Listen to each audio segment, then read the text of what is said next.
पर जी आजकल के समय में बच्चे चाहे अपनी पसंद से शादी करें या माता पिता की पसंद में, दोनों ही परिस्थिति में परिणाम अच्छे नहीं आते। ऐसे में हम कैसे पता लगे कि शादी अच्छे आएंगे कैसे? अच्छे आएंगे कैसे? आजकल बच्चों और बच्चियों के चरित्र पवित्र नहीं है, तो अच्छे कैसे आएंगे?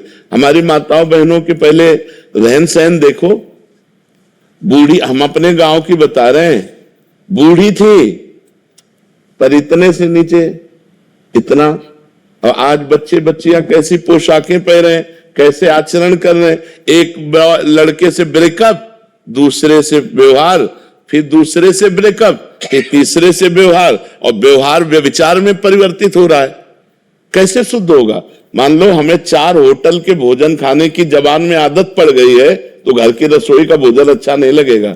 जब 4 पुरुष से मिलने की आदत पड़ गई है, तो एक पति को स्वीकार करने की हिम्मत उसमें नहीं रह जाएगी। ऐसे ही जब 4 लड़कियों से व्यभिचार करता है, तो वो अपनी पत्नी से संतुष्ट नहीं रहेगा, उसे 4 से व्यभिचार करना पड़ेगा, क्योंकि उसने आदत बना ली है। हमारी आदतें खराब हो रही, हमारे बच्चों की आदत। तो ये सब जो मोबाइल चल गया है, जो गंदी बातें चल गई हैं, अब आजकल बहू मिलना और या पति मिलना बड़ा मुश्किल है, बड़ा मुश्किल है। 100 में कोई 2-4 कन्याएं ऐसी होंगी जो अपना पवित्र जीवन रखकर किसी पुरुष को समर्पित होती होंगी। कैसे वो सच्ची बहू बनेगी? जो 4 लड़कों से मिल चुकी वो सच्ची बहू बनेगी? जो 4 लड़कियों से मिल चुका वो सच्चा पति बन पाएगा? तो अब ये हमारा भारत देश धर्म प्रधान देश है। अब जो हमारे देश में गलतियां घुस गई हैं, विदेशी ये माहौल घुस गया है। ये लिव इन रिलेशन क्या है? गंदगी का खजाना, गंदगी का खजाना। अरे हमारे यहां पवित्रता के लिए जान दे दी। जब मुगलों का आक्रमण हुआ तो पवित्रता के लिए जान दे दी, लेकिन छूने नहीं दिया शरीर को। और आज वही बच्चे, ये सब क्या है?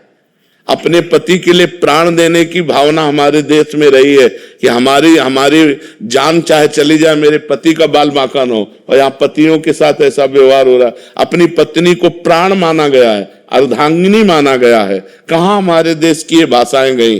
ये इसीलिए हो रहा है क्योंकि पहले से व्यभिचार हो रहा है। नहीं, हमारे यहाँ बहुत पवित्र व्यवहार माना गया।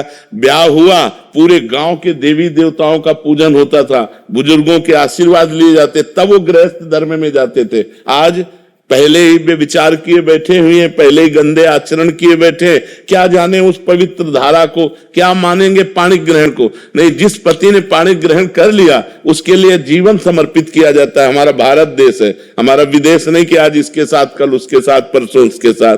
तो माता जी, अब सबसे बड़ी समस्या है कि बच्चे बच्चियां ही पवित्र नहीं है। वो अगर किसी तरह से पवित्र मिल जाए तो भगवान का वरदान समझो।